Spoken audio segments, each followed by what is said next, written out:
নমস্কার, আপনারা দেখছেন নিউজ নাও। আমি রয়েছি সংযুক্তা। নিউজ নাও এর প্রাইম টাইমে সকলকে স্বাগত এবং চোখ রাখছি সংবাদে।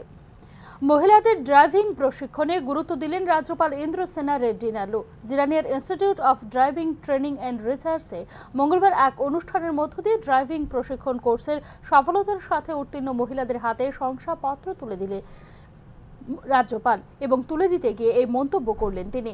ড্রাইভিং হলো জীবনের একটি গুরুত্বপূর্ণ বিদ্যা। এই বিদ্যা সম্পর্কে মহিলাদের আরও বেশি অগ্রসর হতে হবে, কারণ ড্রাইভিং এর মাধ্যমে মহিলারা যে কোনো সময় কর্মসংস্থানের ব্যবস্থা করে নিতে পারবেন। পাশাপাশি বিভিন্ন ধরনের সমস্যায় পড়লে মহিলারা যদি ড্রাইভিং জানেন, তাহলে বহু সমস্যার সমাধান করা তাদের পক্ষে সম্ভব হবে বলেই উল্লেখ করেন রাজ্যপাল Indrasena Reddy.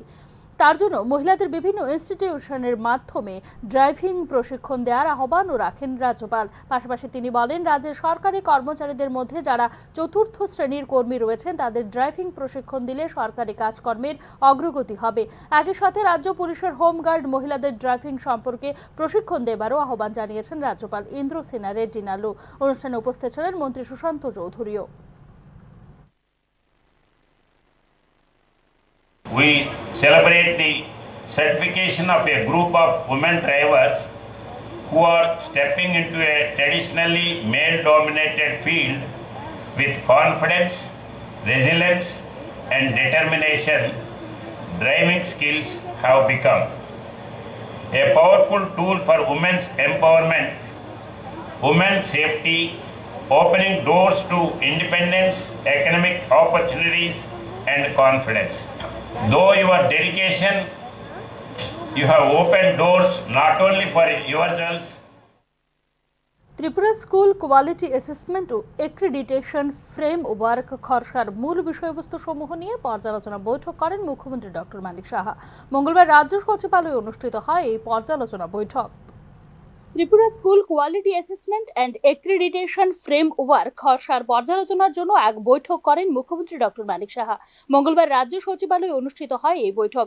Tripura school quality assessment ও এক্রিডিটেশন ফ্রেমওয়ার্ক খসড়ার মূল বিষয়বস্তু সমূহ নিয়ে বিস্তারিত আলোচনা হয় মুখ্যমন্ত্রীর পৌরোহিত্যে আয়োজিত এই বৈঠকে।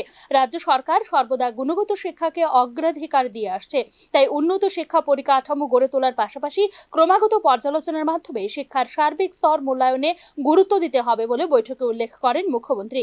শিক্ষার্থীরা যাতে ভালো ফলাফল করতে পারে সেদিকে লক্ষ্য রেখে সংশ্লিষ্টদের প্রয়োজনীয় কার্যকরী উদ্যোগ নেওয়ার নির্দেশও দিয়েছেন মুখ্যমন্ত্রী।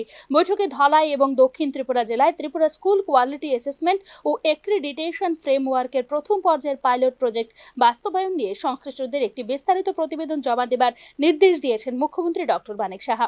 ত্রিপুরা স্কুল কোয়ালিটি অ্যাসেসমেন্ট ও এক্রিডিটেশন ফ্রেমওয়ার্কের মাধ্যমে স্কুল কমপ্লেক্সগুলির শিক্ষা ও পরিকাঠামোগত সমস্যা ও ত্রুটিগুলি চিহ্নিত করা এবং উপযুক্ত প্রতিকারমূলক ব্যবস্থা নেওয়ার উপর গুরুত্ব আরোপ করা হয় এদিনের বৈঠকে। ত্রিপুরা স্কুল কোয়ালিটি অ্যাসেসমেন্ট ও এক্রিডিটেশন ফ্রেমওয়ার্কটি রাজ্যে অবিলম্বে চালু করার সিদ্ধান্ত নেওয়া হয় এই বৈঠকে।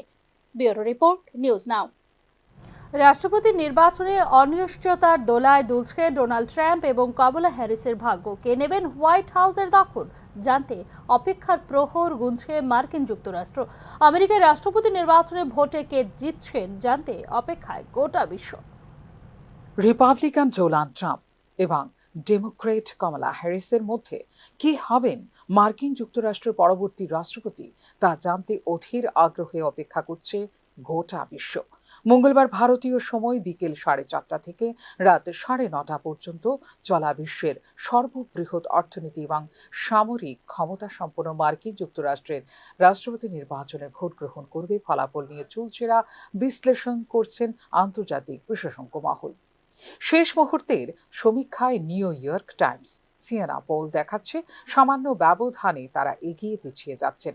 একমাত্র অ্যারিজোনা প্রদেশে ভালো ব্যবধানে এগিয়ে আছেন ট্রাম্প, কিন্তু এই আভাস থেকে কারোরই জয় পরাজয় নিশ্চিত করা যাচ্ছে না বলেই মনে করছেন রাজনৈতিক বিশেষজ্ঞরা। সারা দেশের সমীক্ষায় ডোনাল্ড ট্রাম্প 43% ভোট পাচ্ছেন। আগের দুটি রাষ্ট্রপতি নির্বাচনের তুলনায় তার জনপ্রিয়তা খর্ব হয়েছে বলে জানা যাচ্ছে, তবে কখনোই তিনি 50%-এর বেশি ভোট পাননি, 50-এর আশেপাশেই ছিলেন।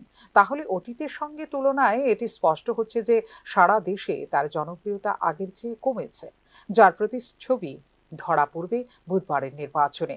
এর আগে রিপাবলিকান পার্টির প্রার্থী পদ নিয়েও দেখা গেছে ট্রাম্পের বিরুদ্ধে অনেকেই প্রত্যাশী হয়েছিলেন।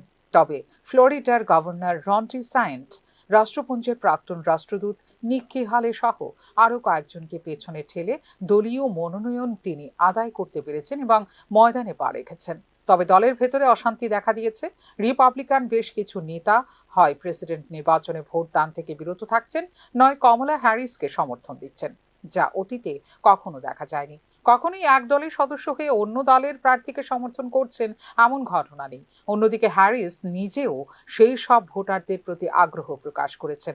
তার দলের প্রচারকারীরা স্লোগান তুলেছেন রিপাবলিকানস ফর হ্যারিস। এর বাইরে হ্যারিস 7টি প্রদেশে কিংবা জাতীয়ভাবে ভোটের ময়দানে নতুন ভোটার, যুবক ভোটারদের জোটবদ্ধ করেছেন। বর্ণ নির্বিশেষে যুবক ভোটার, মহিলা ভোটারদের গুরুত্ব দিয়ে সামনে এনেছেন। বিশেষত যারা 2020 সালে ট্রাম্পের বিরুদ্ধে জো বাইডেনের হয়ে প্রচার করেছেন তাদের অগ্রাধিকার দিয়েছেন। এই নির্বাচনে একটি ধ্রুপদী প্রশ্ন দেখা দিয়েছে মার্কিন মুলুকে। দেশের আর্থিক নীতি কি সঠিক পথে চলছে? 60 থেকে 70% ভোটার বলছেন আমেরিকা ভুল নীতিতে চলছে। এদিক থেকে এই নির্বাচনে পরিবর্তন যেন অবশ্যম্ভাবী। প্রতিষ্ঠান বিরোধী হাওয়ায় বেসামাল হতে যাচ্ছে ডেমোক্রেটিক প্রার্থী কমলা হ্যারিসকে। আর্থিক নীতিতে 4টি ইস্যু ভোটারদের প্রভাবিত করছে। এর মধ্যে অন্যতম হলো সংসারের বাজেট। দৈনন্দিন জীবন নির্বাহে খরচ বেড়ে গেছে। এরপরেই রয়েছে ভবিষ্যতের অর্থনৈতিক নিরাপত্তার ইস্যুটি। প্রায় 4 বছর আগে জো বাইডেন, কমলা হ্যারিসরা যখন হোয়াইট হাউসের দায়িত্ব নেন, সেই সময়ে দেশে নিত্য প্রয়োজনীয় পণ্যের যে খরচ ছিল তা আজকের দিনে 10 থেকে 40% বেড়েছে। পেট্রোলের দামও বেড়েছে অনেক। অন্যদিকে সুদের হার কমেছে। ফলে আমেরিকাবাসীর সংসারের হাল বেহাল। ভোটারদের অনেকেই মনে করেন ট্রাম্প এই অবস্থা মোকাবিলা করবেন ভালোভাবে। আর্থিক অবস্থা ও অনুপ্রবেশ মোকাবিলায় ট্রাম্প যোগ্য নেতা হবেন মনে করেন ভোটারদের একাংশ। ভোটের অন্যতম তৃতীয় ইস্যু হলো গর্ভপাতের অধিকার এবং প্রজনন স্বাস্থ্য পরিষেবা। এই ইস্যুতে হ্যারিস অনেকটাই এগিয়ে রয়েছেন জনপ্রিয়তায় ও মহিলাদের সমর্থনে। দেখা গেছে মহিলাদের ভোট অধিকাংশ হ্যারিসই পাচ্ছেন। এই ধরনের ইস্যুগুলিতে হ্যারিস অনেকাংশে ডেমোক্রেট এবং রিপাবলিকানদের ভেদাভেদ ঘুচিয়ে নিয়েছেন, সবাইকে নিজের পক্ষে এক করতে পেরেছেন। তাহলে আমেরিকার রাষ্ট্রপতি নির্বাচনের ভোটে কে জিতছেন? ট্রাম্পের দল দেশে সর্বত্র ট্রাম্পের জয় অবশ্যম্ভাবী বলে দেখতে শুরু করেছে। গত নির্বাচনে চেয়ে ট্রাম্পের অবস্থা অনেক অনেক ভালো বলে মনে করছেন তারা। হ্যারিসের মতো কৃষ্ণবর্ণ এবং দক্ষিণ এশীয় মহিলার বিরুদ্ধে ট্রাম্পের অবস্থা 2020 বা 2016-র তুলনায় ভালোই খারাপ হবে না। ভোট প্রচারে হ্যারিসের প্রচার অধিকর্তা জেন ওমালে ডিলান 2020-এ জো বাইডেনের প্রচারেও বৈঠা করে ট্রাম্পকে পরাস্ত করেছিলেন। হ্যারিসের প্রচারক দল $1 বিলিয়ন খরচ করে একটি যন্ত্র ডিজাইন করিয়েছে। এর মাধ্যমে 30 লক্ষ ভোটারকে এক লহমায় ধরা যাচ্ছে। শেষ মুহূর্তে এই হলো হ্যারিসের ভোট কৌশল। তবে ভোটের ফলাফল জানতে গুনতে হবে অপেক্ষার আরও কয়েকটা প্রহর। ফিউরো রিপোর্ট, নিউজ দাও। রাজ্যের গ্রামীণ স্থানীয় সংস্থাগুলির জন্য 78 কোটি টাকার অনুদান মঞ্জুর করল পঞ্চদশ অর্থ কমিশন। ত্রিপুরা উপজাতি স্বশাসিত জেলা পরিষদ সদর দপ্তর, 40টি ব্লক উপদেষ্টা কমিটি, 588টি ভিলেজ কমিটি সহ রাজ্যের সমস্ত 1260টি গ্রামীণ স্থানীয় সংস্থাগুলির জন্য ব্যয় করা হবে এই অর্থ। গ্রামীণ স্থানীয় সংস্থাগুলির জন্য অবিচ্ছিন্ন অনুদানের প্রথম কিস্তির 31.40 কোটি টাকা এবং টাইড অনুদানের প্রথম কিস্তির 47.10 কোটি টাকার অনুদান মঞ্জুর করেছে পঞ্চদশ অর্থ কমিশন।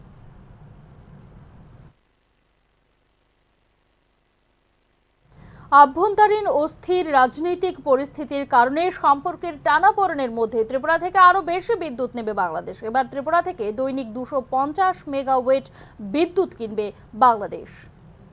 গত আগস্ট মাসে শেখ হাসিনা সরকারের পতনের পর উদ্ভূত স্থির পরিস্থিতির মধ্যে ত্রিপুরা থেকে অতিরিক্ত বিদ্যুৎ কিনবে বাংলাদেশ। ত্রিপুরা থেকে আরও বিদ্যুৎ সরবরাহের অনুরোধ জানিয়ে ইতিমধ্যেই চিঠি দিয়েছে বাংলাদেশ বিদ্যুৎ মন্ত্রক। বর্তমানে ত্রিপুরা থেকে দৈনিক গড়ে 55 থেকে 80 মেগাওয়াট বিদ্যুৎ ক্রয় করছে বাংলাদেশ সরকার। এবার ত্রিপুরা থেকে দৈনিক 250 মেগাওয়াট বিদ্যুৎ চেয়ে রাজ্য সরকারকে চিঠি দিল বাংলাদেশের বিদ্যুৎ মন্ত্রক। বাংলাদেশের তৎকালীন শেখ হাসিনা সরকারের সময়ে 2016 সালের মার্চ মাস থেকে বাংলাদেশে বিদ্যুৎ পাঠাচ্ছে ত্রিপুরা। ত্রিপুরা। মাঝে বকেয়া নিয়ে চাপান উত্তরের মধ্যেই চলছিল বিদ্যুৎ সরবরাহ। গত আগস্ট মাসে শেখ হাসিনা সরকারের পতনের পর বকেয়া পরিশোধের জন্য বাংলাদেশ বিদ্যুৎ মন্ত্রককে চিঠি দেয় ত্রিপুরা। বকেয়া অর্থ না মেটানোয় গত সপ্তাহের বৃহস্পতিবার মধ্যরাত থেকে বাংলাদেশে বিদ্যুৎ সরবরাহ অর্ধেক করে দিয়েছে আদানি গোষ্ঠীও। 7 নভেম্বরের মধ্যে বাংলাদেশ সরকার বিদ্যুতের বিলের বকেয়া অর্থ না মিটিয়ে দিলে পুরোপুরি বিদ্যুৎ সরবরাহ বন্ধ করে দেওয়া হবে বাংলাদেশ সরকারকে হুঁশিয়ারিও দিয়েছে আদানি গ্রুপ। তবে সর্বশেষ পাওয়া তথ্য অনুযায়ী ত্রিপুরা বকেয়া অর্থ ইতিমধ্যেই পরিশোধ করে দিয়েছে বাংলাদেশ বিদ্যুৎ মন্ত্রক। ফিউরো রিপোর্ট, নিউজ নাও। প্রাণী সম্পদ বিকাশ দপ্তরের উদ্যোগে বন্যায় ক্ষতিগ্রস্ত পরিবারের হাতে আর্থিক সহায়তা তুলে দেওয়া হয়েছে। আনন্দনগর পশু হাসপাতালে এক অনুষ্ঠানের মধ্যে দিয়ে মোট 33 জনের হাতে এই আর্থিক সহায়তা তুলে দেওয়া হয়। অনুষ্ঠানে উপস্থিত ছিলেন ডুকলি আরডি ব্লকের চেয়ারম্যান সহ অন্যান্যরা। মঙ্গলবার আনন্দনগর পশু হাসপাতালে এক অনুষ্ঠানের মধ্য দিয়ে বন্যায় ক্ষতিগ্রস্ত পরিবারের হাতে আর্থিক সহায়তা প্রদান করা হয়। শ্রীনগর পঞ্চায়েত, আনন্দনগর, মহেশখলা, জারুল বাচাই, মলয়নগর পঞ্চায়েত সহ পুর নিগমের 26, 27, 28, 29 এবং 30 নম্বর ওয়ার্ডের 6টি পঞ্চায়েত ও 5টি পুর নিগমের মোট 33 জনের হাতে এই আর্থিক সহায়তা তুলে দেওয়া হয়। আর্থিক সাহায্য প্রদানের পাশাপাশি এদিন পশুপালনের উপর একটি সচেতনতামূলক কর্মসূচির আয়োজন করা হয়। অনুষ্ঠানে বক্তব্য রাখতে গিয়ে ডুকলি আরডি ব্লকের চেয়ারম্যান বলেছেন, গ্রামীণ এলাকায় যারা পশু পালন করছেন এবং বন্যায় যারা ক্ষতিগ্রস্ত হয়েছেন তাদের জন্য প্রাণী সম্পদ বিকাশ দপ্তর থেকে এই আর্থিক সহায়তা প্রদানের ব্যবস্থা করা হয়েছে। এছাড়াও জনসাধারণকে পশু পালনের জন্য উৎসাহিত করার জন্য এই সহায়তামূলক কর্মসূচি আয়োজন করা হয়েছে। আজকে এআরডিডির পক্ষ থেকে আমাদের এই আনন্দনগর ডিসপেন্সারির উদ্যোগে আমরা বন্যায় খুব ক্ষতিগ্রস্ত যারা পশুপালন করে তাদের 33 জনকে আমরা আর্থিক সাহায্য করছি। এদিকে থানা পর্যায়ে রদ বদলের দিন কয়েকের মধ্যেই এসপি, এসডিপিও এবং ডেপুটি এসপি পর্যায়ে একপ্রস্ত রদ বদল করল রাজ্য আরক্ষা প্রশাসন। বিশেষ করে আইন শৃঙ্খলা পরিস্থিতি নিয়ে বিভিন্ন মহল থেকে প্রশ্ন ওঠার প্রেক্ষিতে এই রদ বদল রাজ্য আরক্ষা প্রশাসনে। থানা পর্যায়ে রদবদলের 72 ঘন্টার মধ্যে এবার রাজ্য পুলিশের এসপি, ডেপুটি এসপি এবং এসডিপিও স্তরে বদলির তালিকা প্রকাশ করল রাজ্য আরক্ষা প্রশাসন। রাজ্য সচিবালয় থেকে প্রকাশিত ওই বদলির তালিকায় মোট 11 জন আধিকারিকদের বদলি করা হয়েছে। এই তালিকায় রয়েছেন এসপি এবং 5 জন মহকুমা পুলিশ আধিকারিক সহ ডেপুটি এসপি পদমর্যাদার অফিসাররা। ধলাই জেলার পুলিশ সুপার অবিনাশ রায়কে বদলি করা হয়েছে উত্তর ত্রিপুরার পুলিশ সুপার করে। যদিও বর্তমানে উত্তর জেলার এসপির অতিরিক্ত দায়িত্বে রয়েছেন তিনি। ক্লোজ করে রাখা উত্তর ত্রিপুরা পুলিশ সুপার ভানুব্রত চক্রবর্তীকে নিয়ে আসা হয়েছে পুলিশ সদর দপ্তরে। এক্ষেত্রে উত্তর জেলার পুলিশ সুপার ভানুব্রত চক্রবর্তীকে পুলিশ সদর দপ্তরে বদলি করা হয়েছে পাকাপাকিভাবে। সাইবার ক্রাইমের পুলিশ সুপার মিহির লাল দাসকে বদলি করা হয়েছে ধলাই জেলার পুলিশ সুপার করে। নবাগত আইপিএস আশিস কুমার ঠাকুরকে দায়িত্ব দেওয়া হয়েছে কাঞ্চনপুরের মহকুমা পুলিশ আধিকারিক হিসেবে। ধর্মনগরের মহকুমা পুলিশ আধিকারিক দেবব্রত সাহাকে বদলি করা হয়েছে পশ্চিম জেলার ডেপুটি এসপি পদে। উত্তর জেলা ডেপুটি এসপি থেকে ধর্মনগরের মহকুমা পুলিশ আধিকারিকের দায়িত্ব দেওয়া হয়েছে বি জরিন পুইয়াকে। উদয়পুরের মহকুমা পুলিশ আধিকারিক অজয় দেববর্মাকে বদলি করা হয়েছে ক্রাইম ব্রাঞ্চের ডেপুটি এসপি পদে। গোমতী জেলা ডেপুটি এসপি নির্মাণ দাসকে দায়িত্ব দেওয়া হয়েছে উদয়পুরের মহকুমা পুলিশ আধিকারিক হিসেবে। গন্ডাছড়ার মহকুমা পুলিশ আধিকারিক বাপি দেববর্মাকে আনা হচ্ছে শান্তির বাজারের মহকুমা পুলিশ আধিকারিক হিসেবে। শান্তির বাজারের মহকুমা পুলিশ আধিকারিক সৌগত চাকমাকে বদলি করা হয়েছে গন্ডাছড়ার মহকুমা পুলিশ আধিকারিক পদে। খোয়াই জেলা ডেপুটি এসপি সুতপা দেবকে বদলি করা হয়েছে রাজ্য পুলিশের স্পেশাল ব্রাঞ্চের ডেপুটি এসপি পদে। গোমতী জেলা ডেপুটি এসপি রাজ্যে সাম্প্রতিক সময়ে অপরাধী কার্যকলাপ বৃদ্ধি এবং আইন শৃঙ্খলা নিয়ে বিরোধী দল সহ বিভিন্ন মহল থেকে একের পর এক অভিযোগের কারণে প্রশ্ন চিহ্নের মুখে বিশেষ করে রাজ্য আরক্ষা প্রশাসন। স্বাভাবিক কারণে পরিস্থিতি নিয়ন্ত্রণে আরক্ষা দপ্তরে ঘন ঘন রদবদলের ফর্মুলা প্রয়োগ করছে রাজ্য প্রশাসন। আরক্ষা দপ্তর থেকে পাওয়া তথ্য অনুযায়ী এসপি, এসডিপিও পর্যায়ে রদবদলের পর রাজ্যের থানা স্তরে এসআই এবং ওসি পর্যায়ে চলছে আরও এক প্রস্ত বদলির প্রস্তুতি। ফিউরো রিপোর্ট, নিউজ নাও।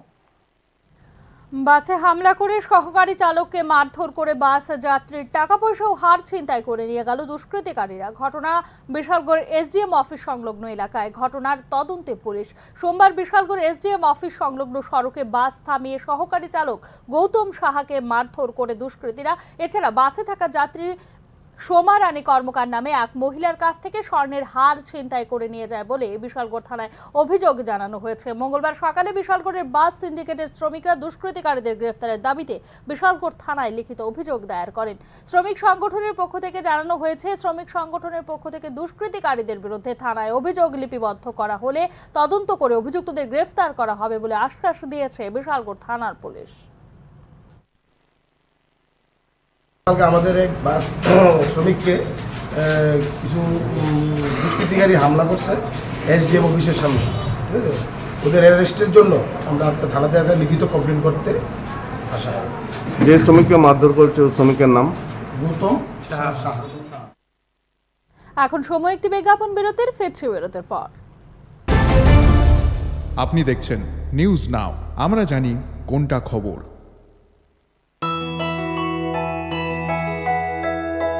স্বাদে ভরা ঘিয়ের সুবাস লংতরায়, কি ভালো খেতে।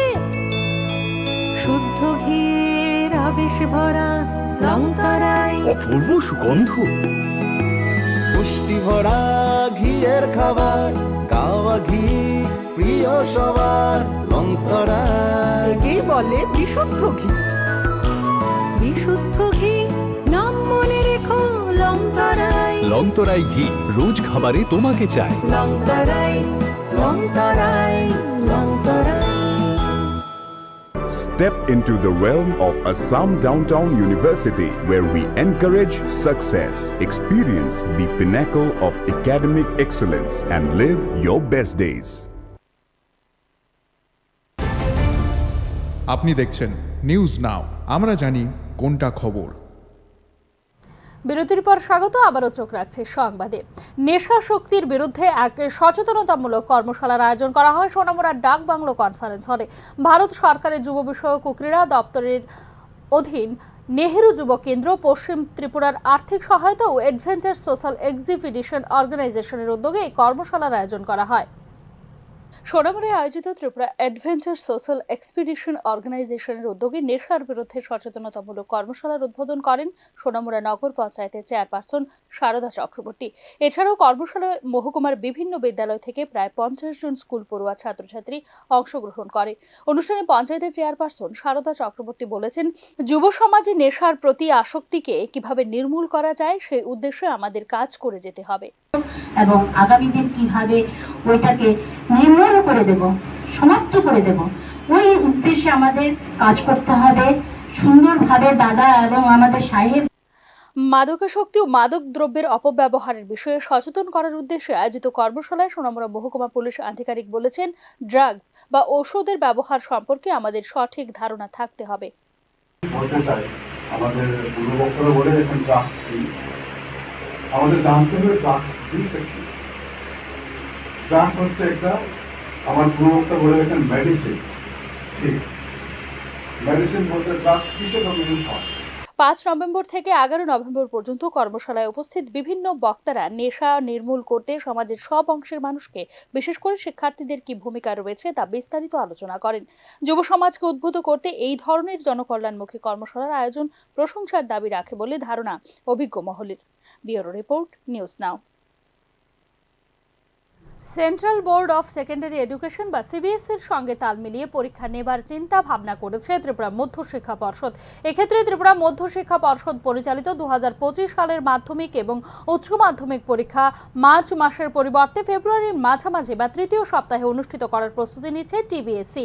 মঙ্গলবার আয়োজিত সাংবাদিক সম্মেলনে এমনটাই জানিয়েছেন ত্রিপুরা মধ্য শিক্ষা পর্ষদের সভাপতি ধনঞ্জয় চৌধুরী। মঙ্গলবার ত্রিপুরা মধ্য শিক্ষা পর্ষদের সদর কার্যালয়ে আয়োজিত সাংবাদিক সম্মেলনে বক্তব্য রাখতে গিয়ে 2025 সালের উচ্চ মাধ্যমিক পরীক্ষার বিজ্ঞান বিভাগের প্র্যাকটিক্যাল পরীক্ষা চলতি মাসের 15 নভেম্বর থেকে শুরু হবে বলে জানিয়েছেন ত্রিপুরা মধ্য শিক্ষা পর্ষদ সভাপতি। পরীক্ষা চলবে 5 ডিসেম্বর পর্যন্ত। এডুকেশন পলিসি 2020 চালু হওয়ার পর থেকে বিশেষ করে ত্রিপুরা, সারা ভারতবর্ষের প্রত্যেকটা বোর্ড, আমরাও চেষ্টা করছি যথাসম্ভব কেন্দ্রীয় যে বোর্ড সিবিএসইর সাথে তাল মিলিয়ে পরীক্ষার ডেটটা একটু এগিয়ে নেওয়ার জন্য। গতবার মার্চ থেকে পরীক্ষা শুরু হয়েছিল প্রথম ডেট থেকে, এবার আমরা চেষ্টা করছি, দেখা যাক আরো কয়েকদিন পরে ফেব্রুয়ারি মাসের মাঝামাঝি থেকে থার্ড উইক থেকে অন্তত পক্ষে পরীক্ষা যদি পারি আমরা শুরু করার চেষ্টা করব। আপনারা যারা গণমাধ্যমের আছেন, আপনাদের বিভিন্ন মাধ্যমে মানে পত্রপত্রিকা বা বিভিন্ন খবরের মাধ্যমে একটু চেষ্টা করবেন সারা ত্রিপুরায় এডুকেশন। এদিকে লংতরা ভ্যালির ছলেংটা এলাকায় এক ভূ ডাক্তারের বিরুদ্ধে থানায় লিখিত অভিযোগ দায়ের করলেন এক ব্যক্তি। তদন্ত সাপেক্ষে ছদ্মবেশী ওই ডাক্তারের বিরুদ্ধে আইন অনুযায়ী ব্যবস্থা নেওয়া হবে বলে জানিয়েছে ছলেংটা থানার পুলিশ। 10 কাঞ্চনপুর নিবাসী বিকাশ চন্দ্র দাস নামে এক ব্যক্তি ভুল চিকিৎসার শিকার হয়ে ছলেংটার প্রসন্ন দাস নামে এক ভূ ডাক্তারের বিরুদ্ধে থানায় মামলা দায়ের করলেন। তিনি অভিযোগ করেছেন প্রসন্ন দাস তাকে চিকিৎসার নামে ঠকিয়ে তার কাছ থেকে প্রচুর অর্থ আদায় করেছেন। প্রসন্ন দাসের ভুল চিকিৎসার শিকার হয়ে তিনি বর্তমানে আরো অসুস্থ হয়ে পড়েছেন। ছলেংটা থানার পুলিশ আধিকারিকের কাছে এ ব্যাপারে জানতে চাইলে তিনি বলেন, কিছুদিন আগে প্রসন্ন দাসের বিরুদ্ধে অভিযোগের ভিত্তিতে ডিস্ট্রিক্ট ড্রাগ কন্ট্রোলের আধিকারিকরা তার বাড়ি থেকে কিছু নথিপত্র সংগ্রহ করেছিলেন, কিন্তু বর্তমানে প্রসন্ন দাসের বিরুদ্ধে থানায় লিখিত অভিযোগ দায়ের করার ফলে তদন্ত সাপেক্ষে তার বিরুদ্ধে আইন অনুযায়ী ব্যবস্থা গ্রহণ করা হবে। ছলেংটা থানাতে আইসি, এখানে একজন ডাক্তার আসলো, মানে তাই ডাক্তার না, পরে জানছি যে ডাক্তার না, ভুয়া ডাক্তার। এই প্রসন্ন দাস তাই চিকিৎসা করে, বিভিন্ন রোগের চিকিৎসা করে। তো আমি সুগার এর প্রবলেম আছে আমার, ওই তাই এখানে আইছিলাম। তো আবার পরে তাই চিকিৎসা করছে, কিন্তু চিকিৎসাটা ঠিক না, ভুল এবং তাই চিকিৎসা করিয়া আমি সুস্থ হয়েছি না, বরং আরও অসুস্থ। অনেক টাকা পয়সা নিছে। তাই আমি এখানে ছলেংটা থানাতে আইছি, একটু তাই নামে অভিযোগ। না, ওই ছলেংটার হসপিটালের যে সামনে জয়গুরু মেডিকেল হল।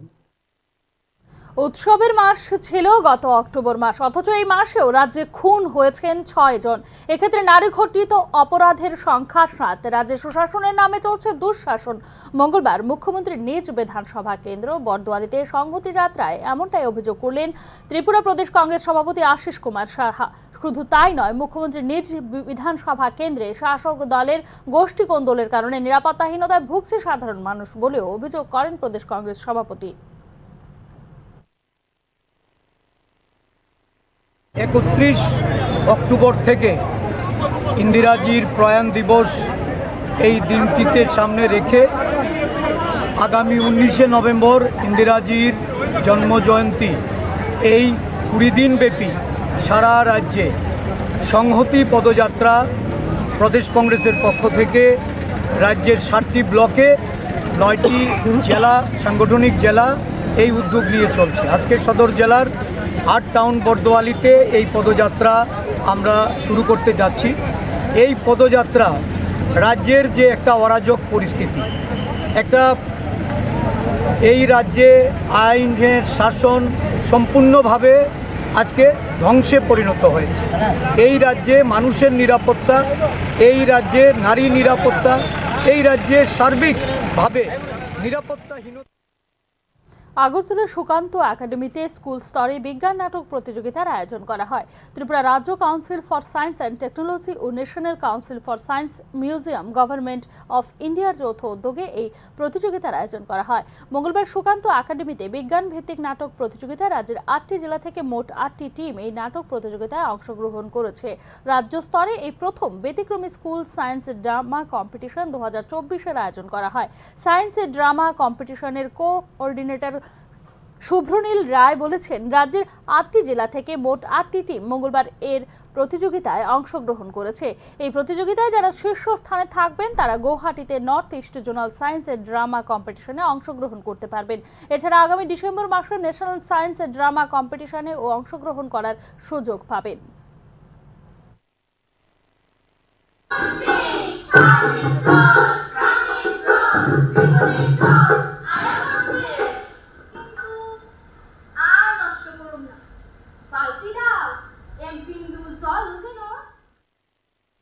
দুজন আইএএস এবং একজন টিসিএস আধিকারিকের রদবদল হলো রাজ্য প্রশাসনে। মঙ্গলবার রাজ্যপালের স্বাক্ষর করা এক বিজ্ঞপ্তি অনুসারে একজন টিসিএস আধিকারিক এবং একজন আইএএস আধিকারিকের রদবদল এবং একজন আইএস অফিসারকে বিভিন্ন দপ্তরের অতিরিক্ত দায়িত্বভার অর্পণ করা হয়েছে। এক্ষেত্রে খাদ্য, ভোক্তা ও জনসংভরণ দপ্তরের অধিকর্তা নির্মল অধিকারীকে বদলি করে নিয়োগ করা হয়েছে ওবিসি কল্যাণ দপ্তরের অধিকর্তা হিসেবে। OBC welfare cooperative development corporation লিমিটেডের ব্যবস্থাপনা পরিচালকের দায়িত্ব পালন করবেন তিনি। আইএএস অফিসার মোহাম্মদ সাজাদ পিকে ওবিসি ওয়েলফেয়ারের ডিরেক্টর এবং ওবিসি ওয়েলফেয়ার কোঅপারেটিভের ডেভেলপমেন্ট কর্পোরেশন লিমিটেডের অতিরিক্ত দায়িত্ব থেকে ম্যানেজিং ডিরেক্টর অতিরিক্ত দায়িত্ব থেকে অব্যাহতি দেওয়া হয়েছে। রাজস্ব দপ্তরের অতিরিক্ত সচিব টিসিএস আধিকারিক সুমিত লোধকে বদলি করে দায়িত্ব দেওয়া হয়েছে খাদ্য জনসংভরণ দপ্তরের অধিকর্তা হিসেবে। এছাড়াও লিগ্যাল মেট্রোলজি দপ্তরের কন্ট্রোলার হিসেবে অতিরিক্ত দায়িত্ব পালন করবেন তিনি।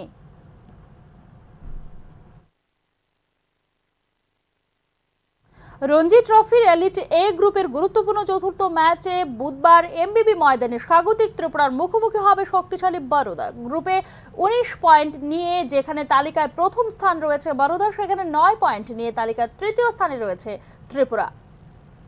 রঞ্জি ট্রফির এলিটে গ্রুপের গুরুত্বপূর্ণ চতুর্থ ম্যাচে মুখোমুখি হতে চলেছে বরোদা ও ত্রিপুরা দল। এমবিবি স্টেডিয়ামে বুধবার থেকে শুরু হওয়া এই ম্যাচ চলবে শনিবার পর্যন্ত। ইতিমধ্যেই কৃণাল পান্ডিয়ার নেতৃত্বে এমবিবি ময়দান জুড়ে অনুশীলন করেছে শক্তিশালী বরোদা দল। গ্রুপ লিগের লড়াইয়ে 3 ম্যাচ খেলে 19 পয়েন্ট নিয়ে আপাতত তালিকার শীর্ষে রয়েছে বরোদা দল। অন্যদিকে স্বাগতিক ত্রিপুরা দল সমসংখ্যক ম্যাচে 9 পয়েন্ট নিয়ে রয়েছে তৃতীয় স্থানে। গুরুত্বপূর্ণ ম্যাচের লক্ষ্যে স্টেডিয়ামের জিমের পাশের নেটে অনুশীলন করেন ত্রিপুরা দলের ক্রিকেটাররা। অন্যদিকে লেগ প্রান্তের নেটে অনুশীলন করেন কৃণাল পান্ডিয়া, বিষ্ণু সোলাঙ্কিরা। অনুশীলনের ফাঁকে দু দলের ক্রিকেটাররাই উইকেটও দেখে নেন। মুম্বাইয়ের মতো ভুল করবে না বরোদা, সেটা কিন্তু বরোদার অনুশীলন দেখেই বোঝা গেছে। অনুশীলনে দলের প্রতিটা ক্রিকেটার সিরিয়াস ছিলেন। বরোদা অনেকটা সচেতন হয়ে পুরো দল নিয়ে আগরতলা এসেছে 6 পয়েন্টের লক্ষ্যে। এদিকে শক্তিশালী বরোদাকে কড়া চ্যালেঞ্জ করে দিতে তৈরি ত্রিপুরার মণিশঙ্কর, শ্রীরাম পালরাও। তবে দলের প্রথম একাদশ গঠন করা নিয়ে এখনো দ্বিধায় রয়েছে ত্রিপুরার টিম ম্যানেজমেন্ট। মুম্বাই ম্যাচে তেজস্বী জয়সওয়াল এবং সন্দীপ সরকারের পারফরমেন্স নিয়ে তেমন খুশি নয় টিম ম্যানেজমেন্ট। ঘরের মাঠে কৃণাল পান্ডিয়াদের আটকাতে হলে দলের ব্যাটিং গভীরতা আরও বাড়াতে হবে। এদিকে শক্তিশালী বরোদাকে কড়া চ্যালেঞ্জ করে দিতে তৈরি ত্রিপুরার মণিশঙ্কর, শ্রীরাম পালরাও। মুম্বাই ম্যাচে তেজস্বী জয়সওয়াল এবং সন্দীপ সরকারের পারফরমেন্স নিয়ে তেমন খুশি নয় ত্রিপুরার টিম ম্যানেজমেন্ট। ঘরের মাঠে কৃণাল পান্ডিয়াদের আটকাতে হলে দলের ব্যাটিং লাইন আপের উপর গুরুত্ব দিচ্ছে ত্রিপুরার টিম ম্যানেজমেন্ট। সবকিছু ঠিক থাকলে বুধবার সকাল 8টা থেকে এমবিবি ময়দানের 22 গজে শুরু হবে ব্যাট বলের মহারণ। Bureau report, news now. মহিলা কুস্তিগির ভিনেশ ফোগট প্যারিস অলিম্পিক 2024 থেকে স্বর্ণপদ প্রতিযোগিতায় অযোগ্য ঘোষণার পর ভারতে ফিরে খেলা থেকে অবসর গ্রহণ করার সিদ্ধান্ত নিয়েছিলেন।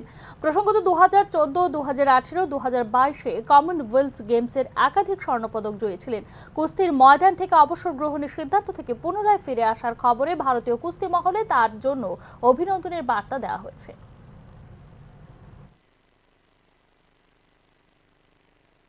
এখনকার মতো সংবাদ এখানেই শেষ করছি। অন্যান্য সমস্ত আপডেটসের জন্য চোখ রাখুন নিউজ নাও এর পর্দায়। নমস্কার।